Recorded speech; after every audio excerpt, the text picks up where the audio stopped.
Olha, gente, já anunciamos no primeiro bloco, presença importantíssima aqui do professor Eduardo Espósito, né? Eu falo sempre para você que nos acompanha da importância desse bloco. Trazer personalidades, autoridades, atletas, técnicos, gestores, todos aqueles que têm um envolvimento com o esporte da cidade, né? E vão nos enriquecendo de informações, e também a você, amigo telespectador, que curte o esporte da nossa querida e amada Guarulhos. São 12 horas e 35 minutinhos. Hoje é dia 13? 13 de novembro de 2025. Ao meu lado, esse grande profissional que é o professor Eduardo, chefe da Divisão Técnica de Esportes e Lazer da Secretaria. Professor, obrigado pela presença, né? Obrigado pelo convite. Deixando lá os seus afazeres, correndo aqui nos fazer essa visita de extrema importância. É bom te ver, viu? Obrigado. Bom te ver também, Ulisses. Obrigado pelo convite aí. Legal. Professor, o esporte, a gente fala isso toda semana, né? A gente acha que o ano está terminando, as competições estão encerrando, cada um na sua... São várias modalidades esportivas que a gente participa, mas isso não confere, né? Termina um ciclo, começa o outro, estamos chegando em dezembro, achamos que em dezembro já dá uma mais ou menos. Já dá uma aliviada, mas não dá não. Né? Na verdade, o pessoal já está marcando seletiva para 2026. Sim, então, sim. Ao mesmo tempo que as equipes já estão nas finais, muitas equipes nossas estão nos playoffs e semifinais, né? Das respectivas federações, já tem gente marcando seletiva, né? Dia 15 agora, sábado agora tem a seletiva de basquete, no dia 29 tem seletiva de futsal, no dia 6 de dezembro tem seletiva de handebol. O pessoal está marcando, né? Já abriu o ciclo 26, na verdade. Sim. Nem acaba um, o outro já começa. Eu vou até aproveitar a sua importante presença aqui, Eduardo. Nós temos hoje um chamamento que atende a própria palavra diz, é um chamamento da Secretaria com relação a clubes da cidade. Isso. E aí acontecem parcerias em diferentes modalidades.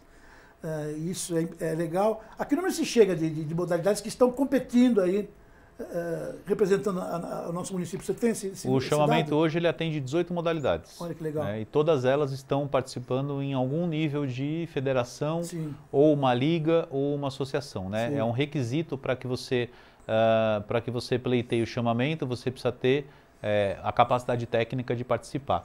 E um dos requisitos para você fechar o plano de trabalho, né, o fechamento do plano de trabalho, o fechamento do termo de fomento, é uma prestação de contas final onde você apresenta os resultados dessas equipes. Né? Então, todas as modalidades, independente de categorias, estão participando de federações ou ligas esportivas da modalidade. Maravilha.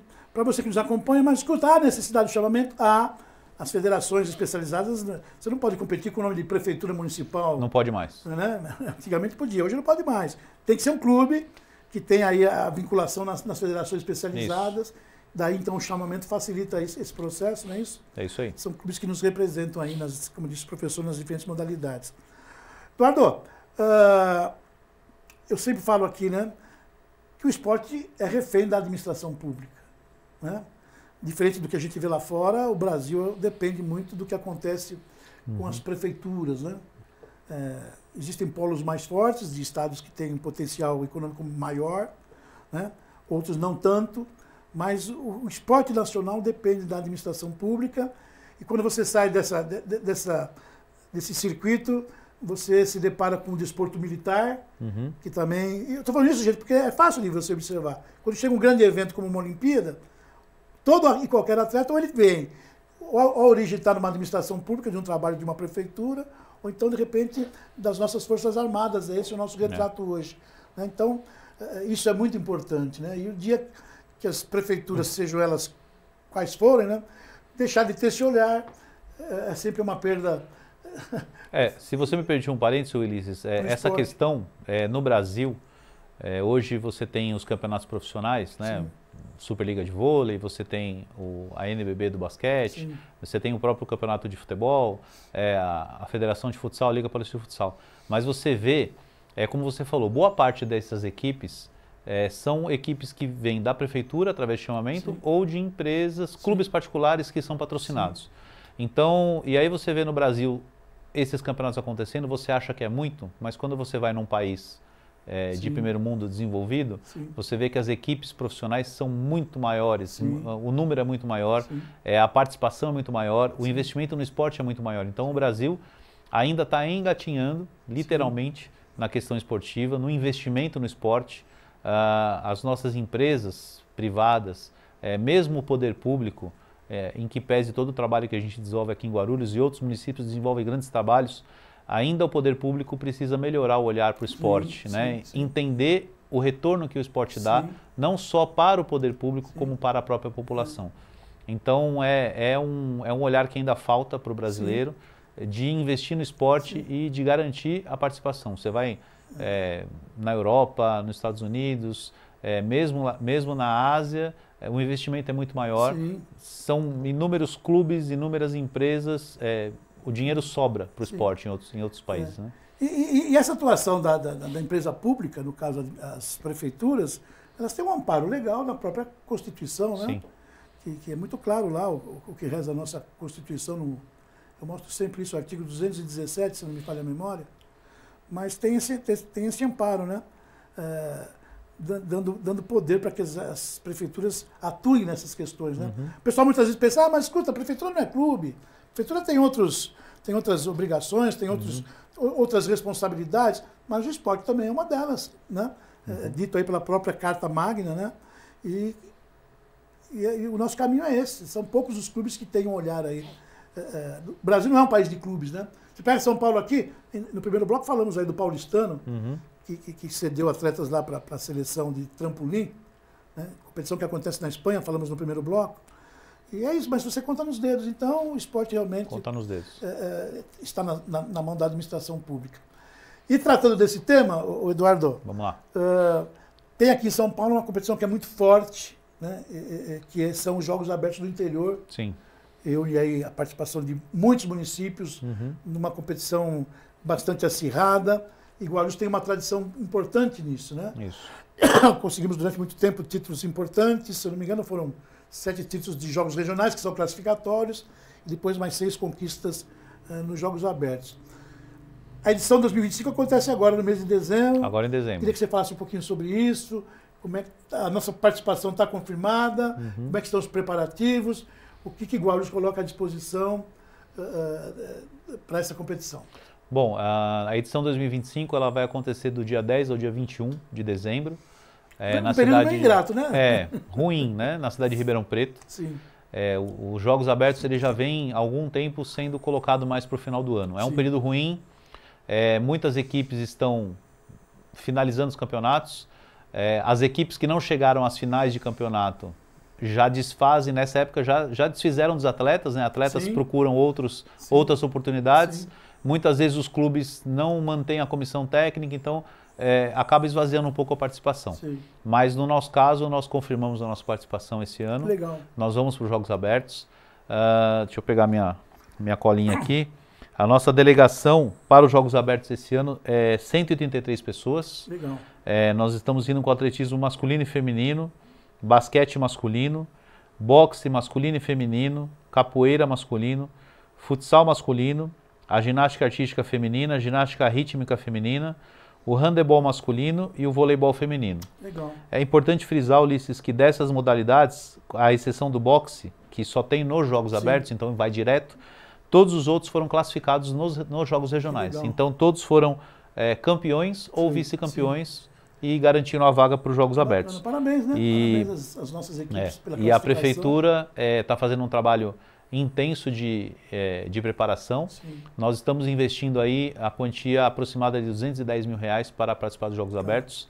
Nós estamos garantindo o transporte até a cidade através do chamamento público. As entidades que têm o chamamento público vão pagar o transporte até Ribeirão Preto. E lá em Ribeirão Preto nós estamos custeando a hospedagem, alimentação e o deslocamento interno na competição. Além dos profissionais que estarão no staff trabalhando, dando apoio para as equipes. Sim, é necessário. Que bom saber que ficamos um tempo afastados, né? E já com o tempo retomamos a participação nesse evento, que é de extrema importância realmente. E é importante também lembrar, Ulisses, que o trabalho que nós levamos para os Jogos tanto jogos regionais como jogos abertos, é um trabalho 100% desenvolvido na cidade. Sim. Então é um trabalho, nós levamos atletas que de fato treinam na cidade, representam a cidade nas federações, nas ligas, nas associações, e são atletas nossos, é o trabalho que é desenvolvido no ano. Sim. Então a gente sabe que muitas cidades optam por fazer contratações Sim. para os jogos, especificamente para os jogos, contratam atletas de outras localidades, mas a nossa política já há alguns anos é participar dos jogos apenas com o trabalho que é de fato desenvolvido na cidade, sim, pelos profissionais que atuam na cidade e os atletas que de fato defendem a cidade durante o ano. São olhares, né? Isso. E realmente isso é uma política, né, de trabalho que a gente respeita. E alguns defendem que, de repente, você abrindo essa possibilidade de... Por exemplo, hoje você tem atleta que de repente veio morar em Guarulhos, mas que não participou de nada, mas hoje é residente, só que até então ele era de um outro município. Né? Então, mas enfim, o importante é a participação da cidade e nesse mês de dezembro agora, né, que coroa o final da temporada ou depois dos Jogos Abertos ainda tem competição? Não, os Jogos Abertos é o último evento do ano, grande evento do ano. Mas aí uma paradinha para Natal Ano Novo e logo de cara... Janeiro, Copa São Paulo, né? Já tem o trabalho da Copa São Paulo também, já está sendo preparado. Sim. Que não é uma organização da Secretaria, mas tem um apoio tremendo. Tem um apoio da Secretaria, a Secretaria arca, a Secretaria de Esportes da Prefeitura, no caso da Copa São Paulo, arca com hospedagem das equipes que vêm jogar em São Paulo, vêm jogar em Guarulhos, arca com hospedagem de 3 equipes, mais o Flamengo que participa, ele não fica hospedado porque ele é residente em Guarulhos. O transporte das equipes para os treinamentos e para os jogos, e também a lavanderia do hotel, né? E a alimentação e a lavanderia do hotel. Então, a Prefeitura participa ativamente da Copa São Paulo com esses investimentos, garantindo a rodada, a realização da rodada aqui em Guarulhos. Legal. Ainda com relação aos Jogos Abertos, Eduardo, eu sinto, não sei, de repente, se eu estiver errado, você por gentileza me corrija, né? Mas a gente tem que fazer com que a informação chegue precisa ao nosso telespectador. Claro. Eu sinto a falta de uma discussão maior com relação aos Jogos Regionais, Jogos Abertos, por parte da Coordenadoria do Estado, porque são eventos que pertencem ao Governo do Estado de São Paulo, mas não tem, vocês participam de algum fórum de debates com relação a Jogos Abertos, Jogos Regionais? É um tema que o Estado discute com os municípios? Como é que está isso? A discussão com os municípios ela é bem aberta. Então, sai o calendário no começo do ano, nós começamos a nos preparar, mas eu sinto que a participação e o interesse dos municípios tem diminuído ao longo dos anos. Eu cheguei nessa conclusão também. O que tem acontecido muito ultimamente é mudança de sede, mudança de cidade, mudança de data. O que antes acontecia com muita frequência, que era a parceria da educação com o esporte para ceder as escolas para alojamento, não vem acontecendo. Então, muitos municípios gera, porque a hospedagem... Tem um poder aquisitivo para bancar hospedagem. Exato. Quanto tempo? São 15 dias de jogos? Nos Jogos Abertos agora vão ser 11 dias, mas os regionais são 15. Sim, pois é, né? Então, eu sinto que tem tido uma desistência. Sim. Então, os municípios se candidatam. Aí, olha, precisamos da data, vamos jogar aqui, vai de 10 a 20 de maio para fazer uns Jogos da Melhor Idade. Aí a cidade não consegue disponibilizar a escola. Ou disponibiliza escola, mas não tem a cozinha. Então, aquela delegação que precisa da cozinha, como é que vai fazer? Ou não tem. Os jogos regionais, vocês bem sabem, esse ano, nos 45 do segundo tempo, no último minuto, São José se ofereceu para sediar, porém sem alojamento. Sim. Então, muitas cidades desistiram, foram fazer bate-volta, gastaram muito com transporte. Então, Ribeirão Preto mesmo não era a primeira opção dos Jogos Abertos. A primeira opção, se não me falha a memória, eu acho que era Presidente Prudente em outubro. Isso. Então, o Presidente Prudente desistiu, aí falou-se de Taubaté, falou-se de Caraguá, falou-se de São Sebastião e aí Ribeirão Preto. Então, eu sinto que a Coordenadoria do Estado tem tido uma dificuldade grande em organizar esse calendário por conta do desinteresse das cidades em receber os eventos, essa falta de alinhamento que tem aparecido entre Secretaria de Educação e Secretaria de Esporte dessas cidades, porque precisamos das escolas para fazer o alojamento das delegações. E aí, você sabe, né? Muitos casos, tem escola, mas não tem cozinha. Sim. Como é que eu vou fazer a alimentação da delegação se eu não tenho a cozinha? Muitas vezes a escola que não está preparada para receber também. cidades, entendeu? Mas assim, uma outra questão, para você que nos acompanha, amigo telespectador,